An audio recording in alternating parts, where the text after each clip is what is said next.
Good morning सभी को, good morning सभी को, जय हिंद सभी को, वंदे मातरम। और यहाँ पर देखिए सुबह क्लास आपकी चलती है। यहाँ पर 11 बजे यहाँ पर मॉडल पेपर कराया जाता है। और यहाँ पर देखिए सभी लोग वॉइस वगैरह चेक कर लीजिए, आप तक वॉइस क्लियर पहुँच पा रही है। फिर क्लास को स्टार्ट करते हैं। चलिए वीडियो को सभी लोग लाइक शेयर कर दीजिएगा। क्वेश्चन नंबर देखिए, पहला नंबर आपसे यहाँ पर पूछा गया है इतिहास के। यहाँ पर देखिए प्रश्न आपके स्टार्ट है। पूछा गया इनमें से कौन जैनवाद के 3 रत्नों में शामिल नहीं है। जैनवाद यानी जैन धर्म के 3 रत्नों में कौन शामिल नहीं है अगर हम बात करेंगे तो यहाँ पर आपका आंसर क्या होगा बताइए। सम्यक ज्ञान है, आचरण भी है, श्रद्धा भी है, लेकिन जो आपका सम्यक मुक्ति लिखा हुआ है ना, ये आपका शामिल नहीं है। विकल्प नंबर जाएगा यहाँ पर ऑप्शन नंबर डी के साथ। अगला प्रश्न बताइए। यहाँ पर देखिए आपको बताना है हड़प्पा सभ्यता के अवशेष। चलिए यहाँ पर देखिए आपको जवाब देना है। हड़प्पा सभ्यता के जो अवशेष है निम्नलिखित स्थान में से कहाँ से प्राप्त नहीं हुए थे। हड़प्पा सभ्यता की बात हो रही, लोथल से भी प्राप्त होता है।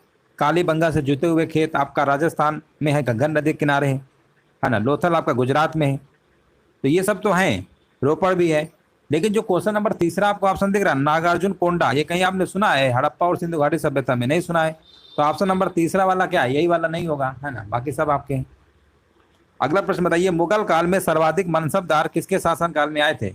सबसे ज्यादा की अगर हम बात करेंगे आंसर क्या होगा? हाँ, लोथल जो है गुजरात के अहमदाबाद जिले में भोगवा नदी किनारे स्थित है। भोगवा नदी, ठीक है ना, ये भी याद रखिएगा। हाँ बिल्कुल सही है, ये सब याद रखिएगा कौन कौन से कहाँ पे स्थल हैं। चलिए यहाँ पर क्वेश्चन नंबर 3 नंबर बता रहे हैं, कह रहे हैं जहांगीर बता रहे हैं। बिल्कुल सही जवाब है जहांगीर। आंसर क्या होगा? राइट आंसर आपका यहाँ पर हो जाएगा।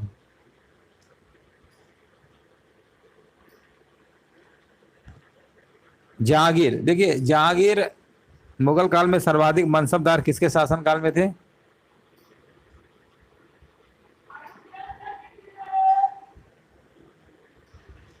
हाँ बिल्कुल सही है।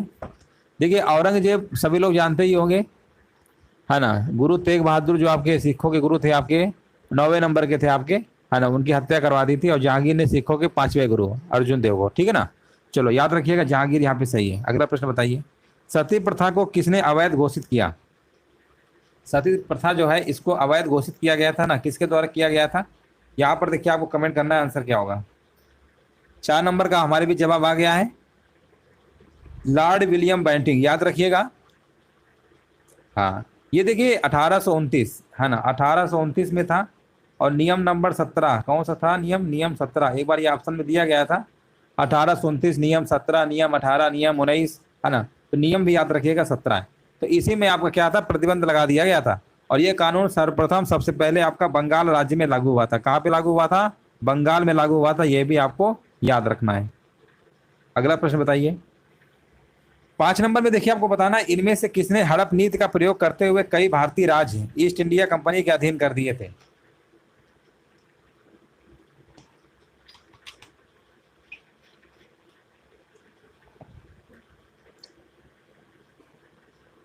देखिए राजा राम मोहन राय ने ब्रह्म समाज की स्थापना किया था ना 1828 में। चलिए 5 नंबर बताइए जवाब यहाँ पर क्या होगा? हाँ 5 नंबर देखिए आपको बताना है लॉर्ड डलहौजी, बिल्कुल सही बात है ना। लॉर्ड डलहौजी बिल्कुल सही बात है, ऑप्शन नंबर सी होगा। अगला प्रश्न बताइए। यहाँ पर देखिए भारतीय राष्ट्रीय आंदोलन से प्रश्न लिए गए हैं। बताइए भारत में बिस्मार्क है, भारत का बिस्मार्क किसे कहा जाता है? 6 नंबर का देखिए आपको जवाब देना है, राइट आंसर क्या होगा? क्वेश्चन नंबर देखिए 6 नंबर का बताया जा रहा है सरदार वल्लभ भाई पटेल, है ना। बिल्कुल सही आंसर है, ऑप्शन नंबर आपका पहला ही विकल्प आपका राइट आंसर आपका हो जाएगा।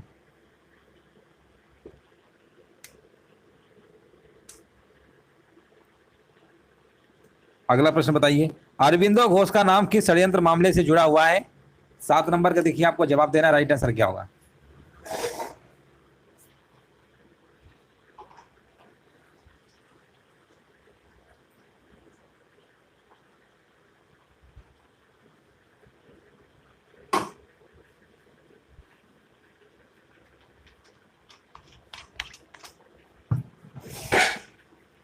चलिए 7 नंबर का जवाब हमारे बीच आ चुका है, अलीपुर षड्यंत्र मामला। बिल्कुल सही जवाब है, ऑप्शन नंबर डी होगा।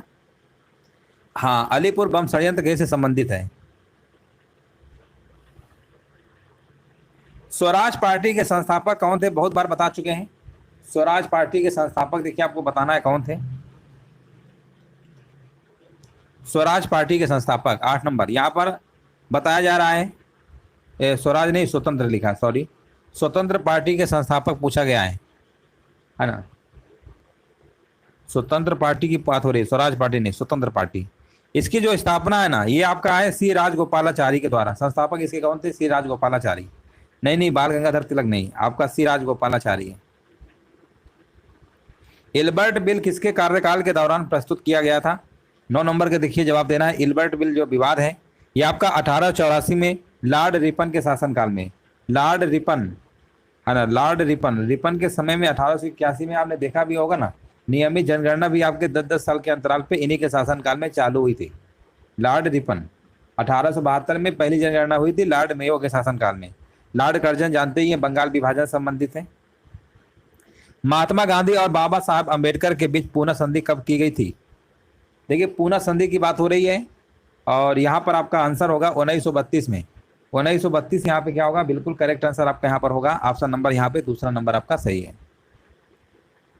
चलिए आगे हम बढ़ते हैं।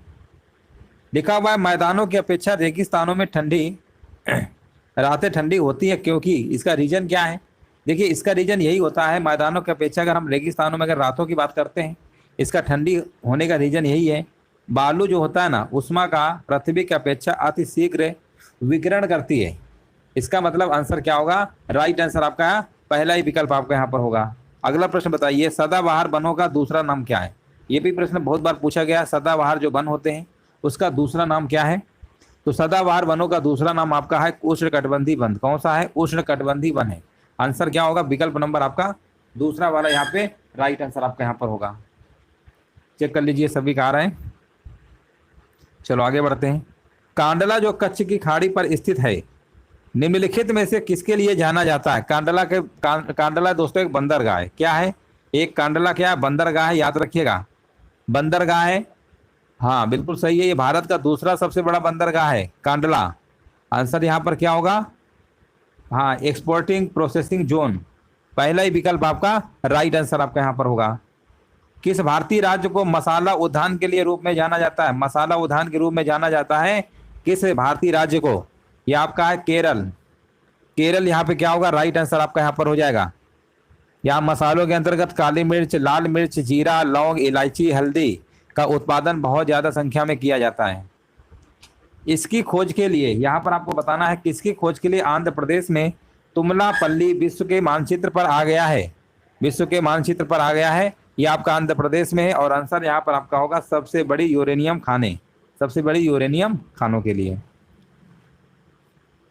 5वीं पंचवर्षीय योजना का मुख्य लक्ष्य क्या था? देखिए पहली आपकी पंचवर्षीय योजना आपकी 1951 शुरू होती है, 56 तक चलती है। दूसरी 56 से चलती है आपकी 61 तक चलती है। तीसरी आपकी 61 से स्टार्ट होती है। तो ये चीज़ें तो आपको याद ही होगा, लेकिन यहाँ पर बोला गया है इनका टाइम पीरियड की अगर हम बात करते हैं ना, 5वीं वाला, तो 5वीं पंचवर्षीय योजना आपकी 1974 से लेकर 1978 तक चली थी। इसका मुख्य उद्देश्य यही था, रोजगार स्तर में वृद्धि करना, गरीबी कम करना, ये सारी चीज़ें थी। और इसी में देखिए गरीबी हटाओ, है ना, ये इसका नारा भी दिया गया था। और उस समय जो आपकी प्राइम मिनिस्टर थी आपकी इंदिरा गांधी थी, याद रखिएगा। 5वीं गरीबी हटाओ को नारा भी 5 पंचवर्षीय जो 5वीं पंचवर्षीय योजना था ना, इसी में आपका दिया गया था। ये भी आपको याद रखना है।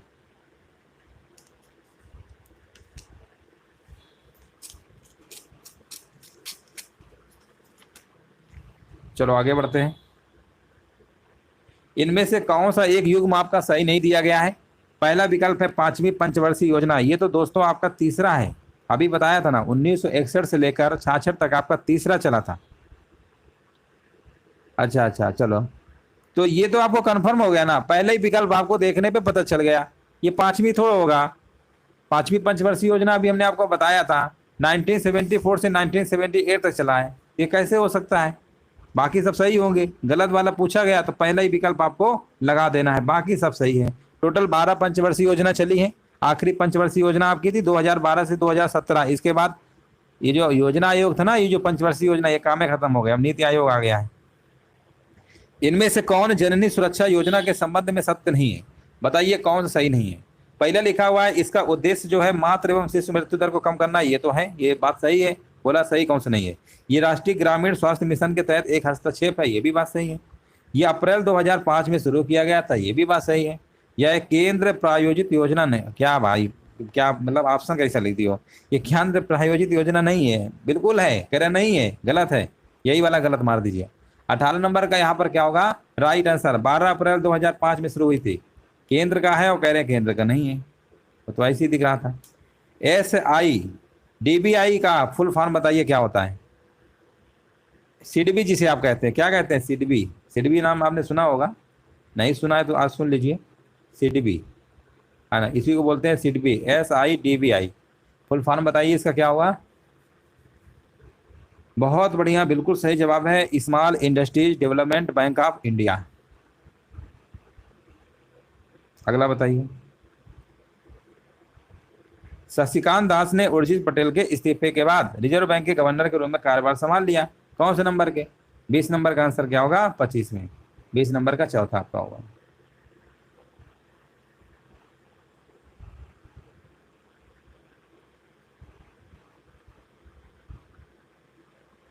कौन सा महत्वपूर्ण मानव अधिकार भारत के संविधान में अनुच्छेद 21 के द्वारा सुरक्षित है। अनुच्छेद 21 बताता है, क्या बताता है, जीवन और स्वतंत्रता का अधिकार। देखो समानता का अधिकार तो आपका 14 आर्टिकल पे है ना, 14 से 18 में समता का अधिकार आप पढ़े, ये तो हो ही नहीं सकता। 21 नंबर आपका है, 21 नंबर भाषण और व्यक्ति के आपका क्या है, 19 वाला है, जीवन और स्वतंत्रता। 21 नंबर का आंसर क्या होगा, राइट आंसर आपका यहाँ पर हो जाएगा।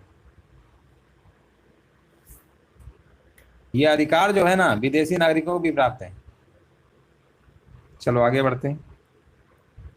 राज्य के नीति निर्देशक सिद्धांत को किस देश के संविधान से प्रेरणा लेकर भी उत्पन्न किया गया है। नीति निर्देशक तत्व तो आपके जो है भाग नंबर 4 में है। अनुच्छेद की बात करेंगे 36 से 51 के बीच में है। कौन से देश से लिया गया, आयरलैंड यानी आयरिश लगा दीजिए, ऑप्शन नंबर दूसरा। भारत के संविधान में कानून के समक्ष समानता का जो सिद्धांत रखा गया है, अभी हमने जस्ट बताया था, ये आपका आर्टिकल नंबर 14, आर्टिकल नंबर 14 में रखा गया है। पंचायत समिति किसके प्रति अपने कार्यों के लिए जवाबदेही होती है। पंचायत समिति जो है किसके प्रति अपने कार्यों के लिए जवाबदेही होती है। 24 का आंसर क्या होगा, तो यहाँ पर आंसर आपका होगा जिला परिषद, है ना, जिला परिषद। देखो 3 स्त्री आपने पढ़ा ही होगा, बलवंत राय मेहता समिति जो है, ये आपका आर्टिकल नंबर 40 में है, पंचायतों के बारे में बात। हाँ बिल्कुल सही बात है। तो 73वां जो आपका ये पंचायत त्रिस्तरीय जो पंचायती राज है ना, ग्राम स्तर पर आपका ग्राम पंचायत होता है, मध्यवर्ती यानी ब्लॉक स्तर पर पंचायत समिति होता है, और जिला स्तर पर जिला परिषद। तो यहाँ पर जिला स्तर पर बात होगी ना, तो यहाँ पर क्या होगा, जिला परिषद वाला आपको लगा देना है। भारतीय संविधान के किस अनुसूची में पंचायती राज संस्थानों का प्रावधान है। अब देखिए, अभी हमने आर्टिकल तो बता दिया था 40, है ना, अभी हमने अनुसूची नहीं बताई थी। टोटल आपकी कितनी अनुसूचियां हैं, 12 अनुसूचियां हैं। अनुसूचियां कितनी है, 12 है आपकी। अब इसमें कौन सी अनुसूची में आपका ये बताया गया है, 25 नंबर। तो ये आपका देखिए 73वां संविधान संशोधन जो अधिनियम आपका है, ये भाग नंबर 9 में, भाग नंबर 9 था ना ये, हाँ भाग नंबर 9 आर्टिकल नंबर 40। अब अनुसूची की जब बात करेंगे तो यहाँ पर क्या होगा, 11वीं अनुसूची। अनुसूची कौन सी है, 11वीं है। भाग की बात करेंगे, भाग नंबर 9, है ना, भाग नंबर 9 याद रखेंगे।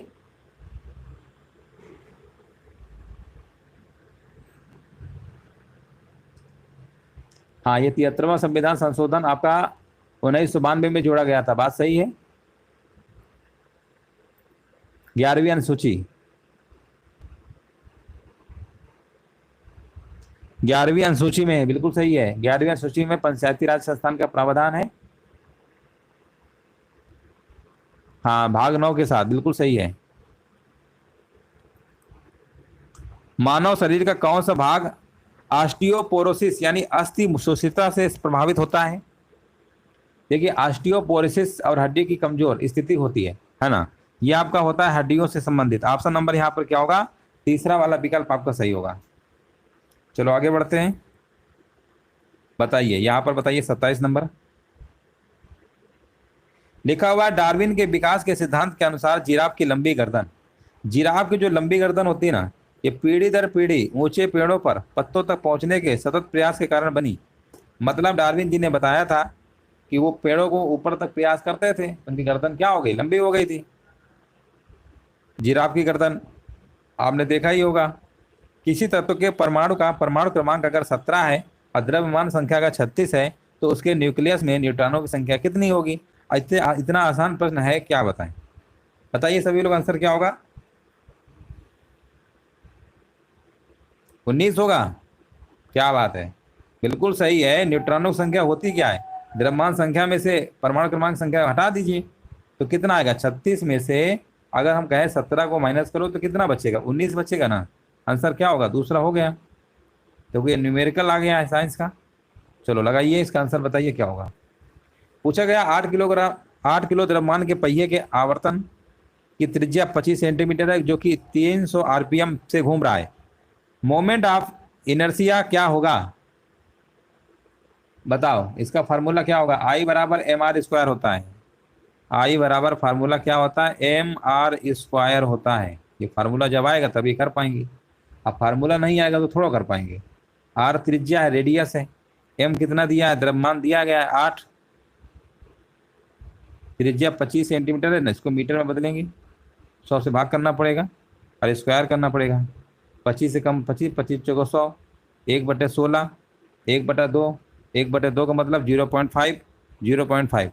ऑप्शन नंबर पहला आपका सही होगा, है ना, बिल्कुल सही है। जिनका भी जवाब आ रहा है ना, आई बराबर एम आर स्क्वायर, याद रखिएगा। जड़त्व तो आगुण क्या होता है, हाँ एम आर स्क्वायर होता है। चलो एक और प्रश्न है, देखिए 30 नंबर बताइए। यहाँ पर देखिए लिखा हुआ है, यदि 250 N वजन की एक सीढ़ी को चिकनी ऊर्ध्वाधर दीवार पर टिकाया जाता है और फर्श के बीच के घर्षण का गुणांक 0.3 है, तो सीढ़ी और फर्श के संपर्क बिंदु पर उपलब्ध अधिकतम घर्षण बल क्या होगा। घर्षण बल का फार्मूला क्या होता है, म्यू आर होता है ना। अब म्यू हमें दिया 0.3, आर दिया इतना। उम्मीद है इसका आंसर सभी लोग लगा लेंगे। आर हमारा कितना है, 250 न्यूटन ना, म्यू आर होता है, तो 250 गुणते 0.3 कर दिएंगे ना, तो यहाँ पर आंसर क्या आएगा, 75 न्यूटन आएगा। घर्षण बल क्या होगा, 75 न्यूटन आपका आ जाएगा। चलिए आगे बढ़ते हैं, यहाँ से हमारे हिंदी के प्रश्न स्टार्ट हैं। लिखा हुआ है, गुरु के समीप रहकर अध्ययन करने वाले के लिए एक शब्द यहाँ पर क्या होता है, गुरु के समीप। पहले लोग गुरु के समीप रहकर पढ़ते थे ना, तो बताइए उसे हम क्या कहते हैं। 36 का जवाब हमारे बीच आ गया है, बहुत बढ़िया। कह रहे हैं अंतेवासी कहते हैं, शिष्य नहीं अंतेवासी, अंतेवासी बोलते हैं, अंतेवासी। जो देखिए जो आश्रम में वास करते हैं ना, उन्हें आश्रमवासी कहते हैं, और जो गुरु के समीप रहकर अध्ययन करते हैं ना, उनको हम कहते हैं अंतेवासी। हो सकता है ये पहली बार आप लोग सुने होंगे, है ना, लेकिन एग्जाम में पूछा गया है, अंतेवासी होगा। मीनाक्षी का पर्यायवाची शब्द क्या होगा, मीनाक्षी का देखिए यहाँ पर पर्यायवाची शब्द आपका होता है दुर्गा होता है। किसका है, मीनाक्षी, दुर्गा जी का होता है। चलो आगे बढ़ते हैं, इनमें से बताइए कौन सा शुद्ध वाक्य है। 38 नंबर बताइए, शुद्ध वाक्य कौन सा है। लिखा हुआ है, मेरे घर के पास एक हलवाई की दुकान है। मेरे घर के पास एक हलवाई की दुकान स्थित है। मेरे घर के पास एक हलवाइयों की दुकान है। पहली बात तो हलवाइयों की दुकान तो बिल्कुल गलत लिखा हुआ है, मेरे घर के पास हलवाई की एक दुकान है। 38 का नंबर का थोड़ा ध्यान से देखेंगे तो जो चौथा लिखा ना, मेरे घर के पास हलवाई की एक दुकान है, यही आंसर आपका हो जाएगा। मेरे घर के पास हलवाई की एक दुकान है, एक हलवाई की नहीं, हलवाई की एक दुकान है, ये आपका शुद्ध है, बिल्कुल शुद्ध है। ऑप्शन नंबर डी होगा। हिंदी ना फारसी मियांजी बनारसी के अर्थ व्यंजना से मिलते जुलते अर्थ वाली लोकोक्ति किस क्रमांक में है। लिखा हुआ है, प्यादे से फर्जी भयो टेढ़ो टेढ़ो जाए, अच्छा चुंदर के सिर में चमेली का तेल। अहिरन सात गरड़िया नाचे भेड़ी खाए सियार, अतन पर नहीं लता खाए पान अलबत्ता। यहाँ पर आपको लोकोक्ति बताना है। लोकोक्ति यहाँ पर कौन सी है, और लोकोक्ति और मुहावरा जानते ही है। मुहावरा वाक्यांश होता है और लोकोक्ति आपका वाक्य के रूप में होता है। और यहाँ पर हमारे भी जवाब आ चुका है, 39 नंबर का बताया जा रहा है, तन पर नहीं लत्ता खाए पान अलबत्ता। 39 का ऑप्शन नंबर आपका डी नंबर आपका राइट आंसर आपका हो जाएगा।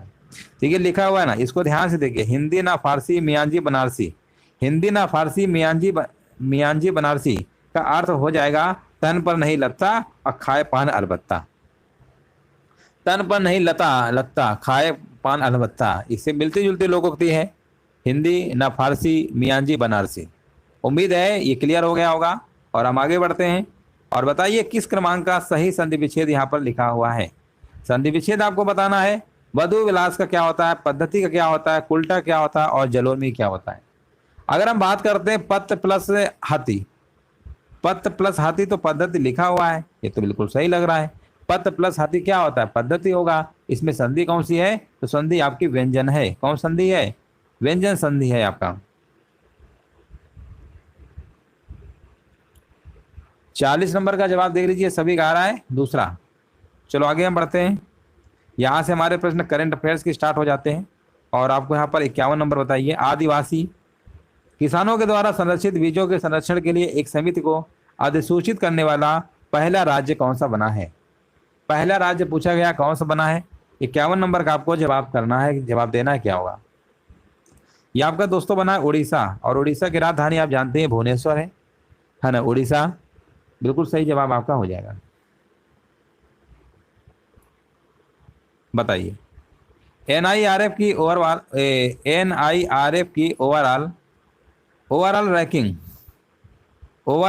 रैंकिंग 2023 में कौन सा इंस्टीट्यूट टॉप पर है?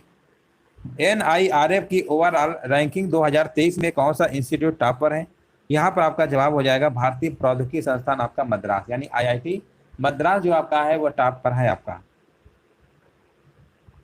किस देश में अंतरराष्ट्रीय प्रकृति संरक्षण संघ आयुसीएन विश्व संरक्षण कांग्रेस 2025 का आयोजन किया जाएगा? ये आपका किया जाएगा 53 नंबर में हमारे भी जवाब आ गया है। यह आपका इंडिया में किया जाएगा, भारत में। विकल्प आपका यहाँ पर तीसरा वाला आपका सही होगा। नाटो ने पहली बार किस देश में आर्कटिक चैलेंज एक्सरसाइज 2023 का आयोजन किया गया है? नाटो आप लोग जानते ही हैं। नाटो के बारे में आपको बताना है कि नाटो में इस समय कितने आपके देश हैं, है ना। नाटो में देखिए आपको बताना है वर्तमान में कितने देश शामिल हैं, जल्दी से कमेंट करिए। हाँ, नाटो में इस समय वर्तमान में कितने देश शामिल हैं और इसकी स्थापना कब हुई थी? चलिए सभी लोग कमेंट करिए। हाँ, यहाँ पर देखिए आपको बताना है।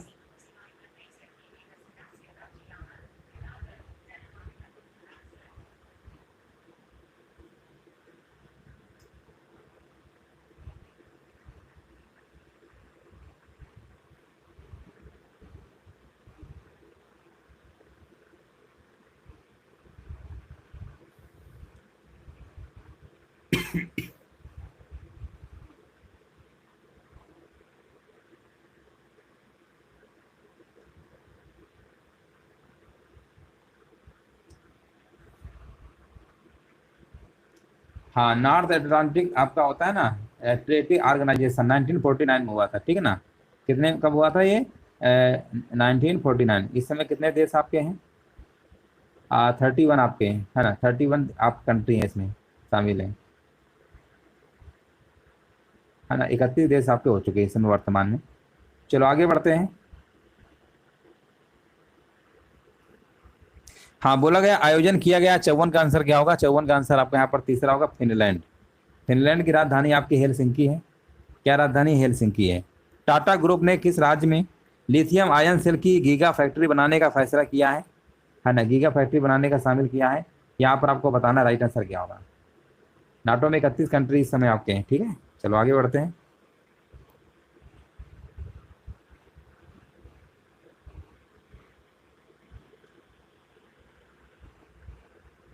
हाँ हाँ, चलो कोई बात नहीं। बताइए, कांस फिल्म फेस्टिवल 2023 किसे सर्वश्रेष्ठ अभिनेता के पुरस्कार से सम्मानित किया गया है? यहाँ पर देखिए 56 नंबर का आपको जवाब देना है, और 56 का आंसर आपका हो जाएगा यहाँ पर कोजी आपका याकुसो, है ना। कोजी याकुसो आंसर क्या होगा? तीसरा आपका सही है। किसे वैश्विक जलवायु परिवर्तन पैनल COP28 के लिए सलाहकार समिति में नामित किया गया है? 57 नंबर का जवाब क्या होगा? 57 का आंसर आपका हो जाएगा चौथा, मुकेश अंबानी। आंसर क्या होगा? मुकेश अंबानी। किसे भारत के नए केंद्रीय सतर्कता आयुक्त के रूप में नियुक्त किया गया है? यहाँ पर आपको बताना राइट आंसर क्या होगा। चलिए बताइए, कमेंट करिए। यहाँ पर देखिए कमेंट करिए सभी लोग। 58 नंबर का देखिए आपको जवाब देना है, राइट आंसर क्या होगा। किसे भारत के नए केंद्रीय सतर्कता आयुक्त के रूप में नियुक्त किया गया है? और उम्मीद है यहाँ पर सभी लोग सही जवाब दे रहे हैं। हाँ, यहाँ पर देखिए काफी लोग अलग अलग आंसर आ रहा है।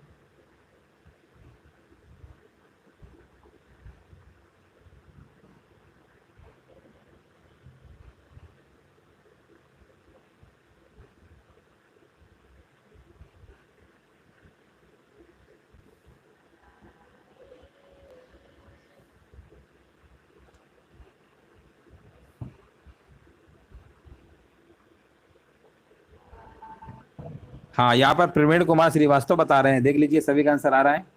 हाँ बिल्कुल सही है, सीबीसी जिसे आप कहते हैं, क्या बोलते हैं, सीबीसी बोलते हैं। प्रवीण कुमार श्रीवास्तव को भारत की जो राष्ट्रपति हैं द्रौपदी मुर्मू 15वें नंबर की है ना, उन्होंने ही दिलवाई शपथ। आंसर क्या होगा, राइट आंसर आपका हो जाएगा। चलो आगे बढ़ते हैं, ऑप्शन नंबर यहाँ पे याद रखेंगे, प्रवीण कुमार श्रीवास्तव। किस भारतीय शटलर ने हाल ही में मलेशिया मास्टर्स 2023 खिताब जीता है? 59 नंबर का जवाब यहाँ पर आपका हो जाएगा HS प्रणय। ऑप्शन नंबर आपका डी नंबर सही है।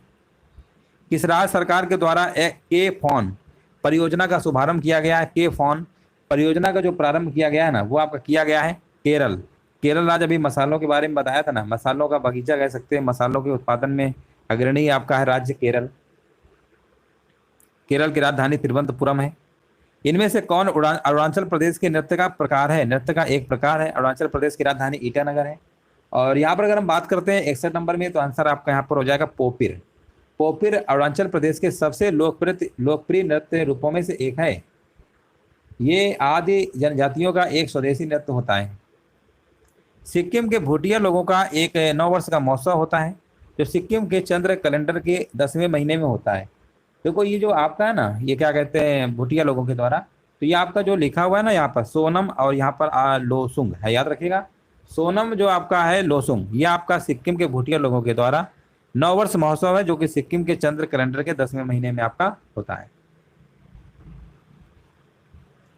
अंडमान और निकोबार द्वीप समूह में कितने द्वीप हैं? बहुत बार बता चुके हैं, बताइए। यहाँ पर आंसर आपका हो जाएगा 572, 572 आपके द्वीप है। कितने हैं? 572 है। डंकन दर्रा कहाँ पर स्थित है? डंकन दर्रा कहाँ पर स्थित है? 64 नंबर। यह आपका हो जाएगा अंडमान और निकोबार द्वीप समूह में। भारत वीर सैनिकों के सम्मान में जो देश की रक्षा में कुर्बान हो गए, सेना दिवस कब मनाता है? देखो सेना दिवस की बात करेंगे, अभी रिपीटेड प्रश्न कल कराया था। सेना दिवस आपका मनाया जाता है 15 जनवरी को मनाया जाता है। कब मनाया जाता है? सेना दिवस आपका मनाया जाता है 15 जनवरी को, हर साल मनाया जाता है।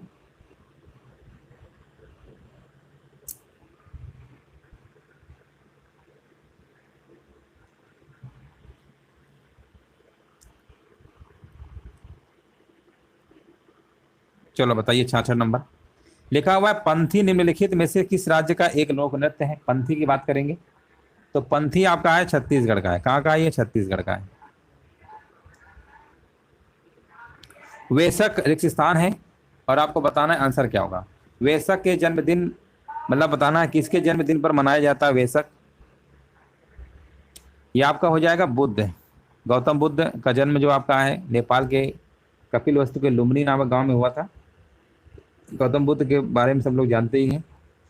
हाँ, वेसक जो है ना, ये बुद्ध के जन्मदिन पर मनाया जाता है। भारत का पहला इंस्टीट्यूट है जहां कृत्रिम बुद्धि मात्रा यानी आर्टिफिशियल इंटेलिजेंस में पूर्णकालिक स्नातक डिग्री कार्यक्रम प्रारंभ किया गया है।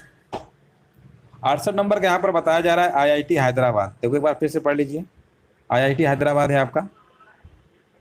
IIT हैदराबाद भारत का पहला इंस्टीट्यूट है जहां कृत्रिम बुद्धि मात्रा आर्टिफिशियल इंटेलिजेंस में पूर्णकालिक स्नातक डिग्री कार्यक्रम प्रारंभ किया गया है।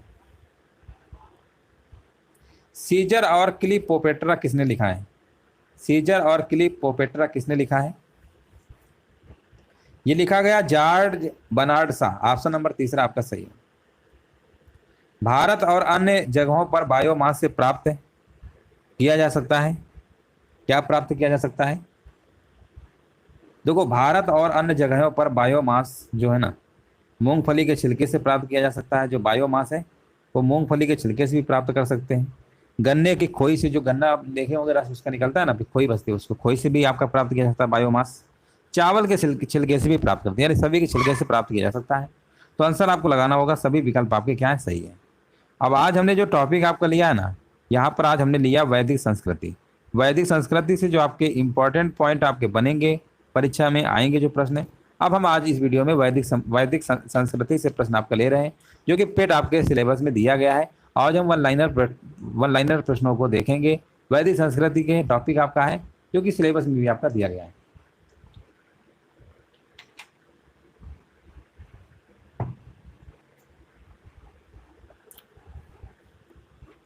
चलिए यहाँ पर देखिए लिखा हुआ है, वैदिक संस्कृति के बारे में पढ़ने वाले हैं। लिखा हुआ है आर्य जो है संस्कृत भाषा का शब्द है जिसका शाब्दिक अर्थ होता है श्रेष्ठ या कुलीन। अब देखिए श्रेष्ठ या कुलीन वाला ऑप्शन हमने बहुत बार कराया है ना, आर्य वाला, तो इसमें मिला है कि आर्य बताइए कौन सी भाषा का शब्द है, तो संस्कृत भाषा का है। और इसका अर्थ क्या होता है, श्रेष्ठ या कुलीन। श्रेष्ठ को ही हम कुलीन कहते हैं, श्रेष्ठ कहिए कुलीन कहिए। क्लासिकी संस्कृति में आर्य शब्द का अर्थ है एक उत्तम व्यक्ति। क्या है मतलब, एक उत्तम व्यक्ति होता है ना, एक उत्तम व्यक्ति आपका होता है, एक उत्तम व्यक्ति आपका होता है। वेद 4 है, ऋग्वेद, सामवेद, यजुर्वेद और अथर्ववेद। वेद आपके कितने हैं, 4। सबसे प्राचीन आपका ऋग्वेद है। वेदों में सर्वाधिक महत्वपूर्ण ऋग्वेद है, इसे हम सर्वाधिक प्राचीन वेद भी कहते हैं, प्राचीन मानते हैं। ऋग्वेद जो है यजुर्वेद तथा सामवेद को, यहाँ पर देखिए ऋग्वेद जो यजुर्वेद तथा सामवेद को हम वेद त्रयी कहते हैं। देखो वेद त्रयी कई बार हमने बताया है ना। वेद त्रयी जो होता है, त्रयी कहा जाता है, कौन से वेद कहा जाता है, ऋग्वेद को कहा जाता है, यजुर्वेद को कहा जाता है और सामवेद को, ठीक है ना। तो इसको आप याद रखिएगा, ये बहुत बार प्रश्न पूछा गया है, ऋग्वेद, यजुर्वेद और सामवेद। आप ऐसे याद रखिए कि अथर्ववेद को छोड़ के, है ना, अथर्ववेद को छोड़ दीजिएगा और सभी के सभी जितने भी वेद होते हैं वह आपके कैसे होते हैं, वे आपके वेद त्रयी होते हैं। तो आपको अथर्ववेद वाला हटा देना। अथर्व वाला यानी आ से शुरू होता है और आ हमारा हिंदी वर्णमाला में पहला अक्षर भी होता है आपका, है ना, स्वरों में। तो जब स्वर की बात करेंगे तो पहले ही वाला हटा देना। तो अथर्ववेद किस में आ रहा है, सिर्फ आ वाले में आ रहा है, तो पहले ही आपको हटा देना, ठीक है ना। बाकी सब आपके वेद त्रयी होते हैं। अथर्ववेद को छोड़कर सबके सब आपके क्या है, वेद त्रयी तो हैं। वर्ण शब्द का सर्वप्रथम जो उल्लेख है वो ऋग्वेद में मिलता है। वर्ण शब्द का जो उल्लेख है सबसे पहले आपको कहाँ देखने को मिलता है, ऋग्वेद में मिलता है। प्रारंभ में हम 3 वर्णों का उल्लेख पाते हैं, ब्रह्म, क्षत्र और विश्व। ऋग्वेद के 10वें मंडल के पुरुष सूक्त में सर्वप्रथम शूद्र शब्द मिलता है। कौन शब्द मिलता है, शूद्र शब्द मिलता है। यहाँ चारों वर्णों की उत्पत्ति जो है एक विराट पुरुष के विभिन्न विभिन्न अंगों से बताई गई है। अथर्ववेद में औषधियों का भी वर्णन है। अथर्ववेद में औषधियों का भी क्या है, वर्णन है। औषधियों का भी वर्णन है। ऋग्वेद में ईश्वर महिमा, देवताओं की स्तुति, यजुर्वेद में कर्मकांड, बलिदान विधि। देखो ऋग्वेद में ईश्वर महिमा, यजुर्वेद में कर्मकांड, बलिदान विधि और सामवेद में संगीत। देखो साफार क्या होता है, साफार संगीत। तो सामवेद वाला आपको संगीत वाला ऐसे याद रखना है ना। सामवेद संगीत के बारे में जो भी है ना वो सामवेद में ही मिलता है, तो ये वाला सभी को आना चाहिए। ऋग्वेद में स्तोत्र एवं प्रार्थना है। इसमें कुल कितने सूक्त हैं, 1028 है। ऋग्वेद में अगर हम बात करते हैं मंडलों की बात करेंगे तो कुल कितने मंडल हैं आपके, कुल जो आपके मंडल हैं 10 मंडल हैं ऋग्वेद में। कितने मंडल, हाँ ऋग्वेद में कुल कितने मंडल हैं, 10 मंडल हैं, है ना, 10 मंडल हैं, 10 मंडल हैं। ऋग्वेद के दूसरे से 7वें मंडल की ऋचाएँ सबसे प्राचीन है। पहला और 10वां मंडल नवीनतम है। अब देखो पहला और 10वां नवीनतम है, ये भी याद रखना है। पहला और 10वां कैसा है, नवीनतम है। और दूसरे से लेकर जो 7वें मंडल की जो ऋचाएँ हैं ये सबसे प्राचीन है। अगर हम आपसे कहें 10 मंडल में प्राचीन कौन कौन से हैं, तो आप कहेंगे पहले और 10 को छोड़ दीजिए, पहले 10 को छोड़ दीजिए और बाकी जितने हैं सब प्राचीन हैं। ऋग्वेद में 9 मंडल के सभी 114 सूक्त सोम को समर्पित हैं। अथर्ववेद में कुल 20 मंडल, 730 सूक्त और इतने इतने मंत्र सब लिखा हुआ है, आप देख सकते हैं।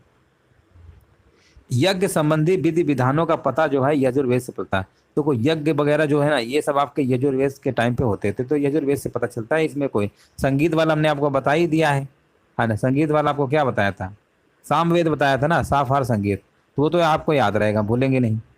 यजुर्वेद के देखिए 2 भाग है, एक आपका शुक्ल है और एक आपका कृष्ण है। तो कृष्ण यजुर्वेद जो है ना, जो कि पद और गद्य दोनों में है, ये बहुत इंपॉर्टेंट है। कृष्ण यजुर्वेद जो कि पद और गद्य दोनों में है, लेकिन जो शुक्ल यजुर्वेद है वो केवल पद में है। इंपॉर्टेंट पॉइंट है, इसको नोट करिएगा। यजुर्वेद के 2 भाग हैं, एक आपका शुक्ल है, एक आपका कृष्ण है। शुक्ल वाले में केवल पद का है बारे में है, और गद्य और पद दोनों किस में हैं, दोनों आपके कृष्ण यजुर्वेद में हैं। शुक्ल यजुर्वेद को वाज स्नेही संहिता भी कहा जाता है। यजुर्वेद का अंतिम भाग जो है ईशोपनिषद है, जिसका संबंध याज्ञिक अनुष्ठान से न होकर आध्यात्मिक चिंतन से है। बहुत इंपॉर्टेंट पॉइंट, इनके ऊपर पढ़ लेंगे ना, प्रश्न आपका गलत नहीं होगा। जब आप प्रैक्टिस करेंगे, लगाएंगे, तब आपको इसी से प्रश्न देखने को मिलेंगे। इसलिए इसको अच्छे से पढ़ लीजिए, पढ़ लेंगे तो फायदा मिलेगा पेट में। नहीं तो फिर कहेंगे सर आप 80-85 नंबर पे कैसे आएंगे, पढ़ोगे तभी आएगा ना, नहीं पढ़ोगे तो परीक्षा जब देना तब पता चलेगा। सामवेद में कितनी ऋचाएं? 1875, जिनमें से 75, जबकि कुछ विद्वानों के अनुसार 99 को छोड़कर सभी ऋग्वेद में भी उपलब्ध है। सामवेद की 3 मुख्य भाषाएं हैं, कौथुम, राणायनी और जैमिनी है आपका। उपनिषद दर्शन पर आधारित क्या है? पुस्तकें हैं। उपनिषद दर्शन पर आधारित क्या है? पुस्तकें हैं। उपनिषद को वेदांत भी कहा जाता है, इस पॉइंट को रट लीजिए, इंपॉर्टेंट पॉइंट है। उपनिषद को हम वेदांत भी कहते हैं। उपनिषदों में प्रथम बार मोक्ष की चर्चा मिलती है। कठोपनिषद में यम और नचिकेता का संवाद उल्लिखित है। उपनिषदों में कुछ क्षत्रिय राजाओं का उल्लेख भी प्राप्त होता है। विदेह के राजा जनक, पांचाल के राजा प्रवाहण जावाली, केकई के राजा अश्वपति और काशी के राजा अजातशत्रु प्रमुख थे। वैदिक संहिताओं का सही क्रम आप याद रखिएगा। वैदिक संहिताएं ब्राह्मण है, आरण्यक है और उपनिषद सबसे बाद में है। सिंधु नदी का ऋग्वैदिक काल में सर्वाधिक महत्व था, इसी कारण इसका ऋग्वेद में सर्वाधिक हुआ है। सिंधु नदी, सरस्वती जो है ऋग्वैदिक आर्यों की सर्वाधिक पवित्र नदी थी। ऋग्वैदिक आर्यों की सर्वाधिक पवित्र नदी कौन सी थी? सरस्वती थी। सरस्वती को मातेतमा, देवीतमा और नदीतमा कहा गया है। मातेतमा, देवीतमा और नदीतमा कहा गया है। ऋग्वेद में उल्लेखित कुभा, कुभा यानी काबुल, काबुल कहाँ है? अफगानिस्तान में है ना। क्रुमु, गोमती, ये सब आपके लिखे ना, अफगानिस्तान में बहती थी, ये सब कहाँ? अफगानिस्तान में। अब देखिए ऋग्वैदिक नदियां हैं, उनके आधुनिक नाम दिए गए हैं।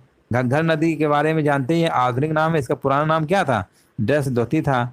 रावी का देखो, सतलज का नाम क्या था? शतुद्री था। रावी का परष्णवी था। कुभा काबुल, है ना, ये सब आपके आधुनिक नाम है। वितस्ता झेलम, अस्कनी चिनाब, विपाशा व्यास, इनको अच्छे से याद कर लीजिएगा। गोमती का गोमल, क्रुमु का कुर्रम, सदानीरा का गंडक, सुवास्तु का स्वात। आश्रम व्यवस्था की बात करेंगे तो ब्रह्मचर्य, गृहस्थ, वानप्रस्थ, संन्यास का प्रचलन वेदोत्तर काल में हुआ है। छांदोग्य उपनिषद में केवल 3 आश्रमों का उल्लेख किया गया है, जबकि जाबालोपनिषद में सर्वप्रथम 4 आश्रमों का उल्लेख मिलता है। वरुण देवता को वैदिक सभ्यता में नैतिक व्यवस्था का प्रधान माना जाता था, इसी कारण वरुण को ऋत से गोपा भी कहा जाता था। बृहस्पति को वैदिक देवताओं का पुरोहित माना जाता था। वैदिक साहित्य में कई ऐसी विदुषी स्त्रियों का उल्लेख मिलता है जिन्होंने वेद मंत्रों की रचना की थी, यथा अपाला, घोषा, विश्वारा, लोपमुद्रा आदि। लोपमुद्रा जो है अगस्त ऋषि की पत्नी थी। लोपा जो मुद्रा है ना, ये अगस्त ऋषि कौन थी? पत्नी थी। वैदिक काल में सोने के हार को निष्क कहा जाता था। अब इंपॉर्टेंट पॉइंट है, इसको नोट डाउन कर लीजिए। वैदिक काल में जो सोने के हार थे ना, उसको हम क्या कहते थे? निष्क कहते थे, निष्क। बौद्ध जातक में 3 प्रकार के स्वर्ण सिक्कों का उल्लेख मिलता है। प्रथम क्रम में निष्क है ना, निष्क के बारे में बता ही दिया है आपको, है ना। यहाँ देखो बताया नहीं था। निष्क क्या था बताओ? सोने के हार को, है ना, सोने के हार क्या कहते थे? निष्क। देखो सोना वैसे ही बहुत महंगा है, तो प्रथम क्रम में क्या था? निष्क था। दूसरे क्रम में क्या था? सुवर्ण था। और तीसरे क्रम में मसाका था, है ना। तो पहले में याद रखेंगे ना, कौन सा था? निष्क था। 1400 ईसा पूर्व के भोगज कोई में अभिलेख में ऋग्वैदिक काल के देवताओं का उल्लेख मिलता है। बाल गंगाधर तिलक ने आर्यों